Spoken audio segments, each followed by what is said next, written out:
प्रिय छात्रों, आज हम लोग कक्षा 12 सामान्य हिंदी के काव्य खंड से अयोध्या सिंह उपाध्याय हरिहर द्वारा रचित पवन दूतिका शीर्षक कविता का अध्ययन करेंगे। 18वां पद देखिए। कोई प्यारा कुसुम कुबला गेह में जो पड़ा हो, तो प्यारे के चरण पर ला डाल देना उसी को। जैसा कि हम जानते हैं, श्रीमती राधिका ने पवन को अपनी दूतिका बना करके कृष्ण के पास भेजने का निर्णय किया। तो इसी परिप्रेक्ष्य में राधिका पवन को दिशा निर्देश दे रही हैं। यहीं से हमारा प्रसंग प्रारंभ होता है। कह रही हैं राधा पवन से कि हे पवन, यदि कोई प्यारा कुसुम माने पुष्प को मलाया हुआ गेह माने घर में पड़ा हो, तो उसे प्यारे के चरण पर ला डाल देना, श्री कृष्ण जी के चरणों के पास ला करके डाल देना। यूँ देना ये पवन बतला फूल सी एक बाला। हे पवन, इस प्रकार ये संदेश देना कि ऐसे ही इस फूल की तरह एक बाला अर्थात वो राधा मलाना हो कमल बक को चूमना चाहती है। इसी प्रकार मुरझाए हुए चेहरे से आपके कमल रूपी चरणों को चूमना चाहती है। जो प्यारे मंजू बनया वाटिका में खड़े हों, छिद्रों में जा कुणित करना वेणु सा कीचकों।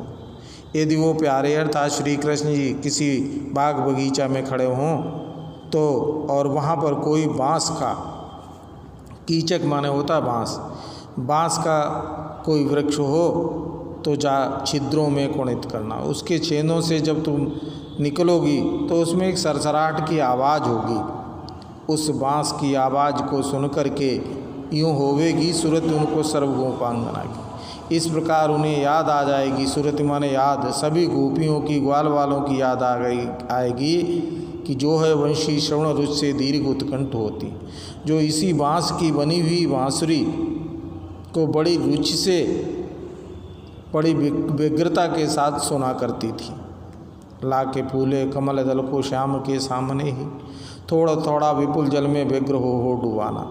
और अगर वहाँ कोई तालाब दिखाई दे, उसमें कमल के फूल खिले हुए हों, तो किसी एक पुष्प को बार बार तुम अपने हवा के थपेड़े से उस पानी में उसे डुबोना।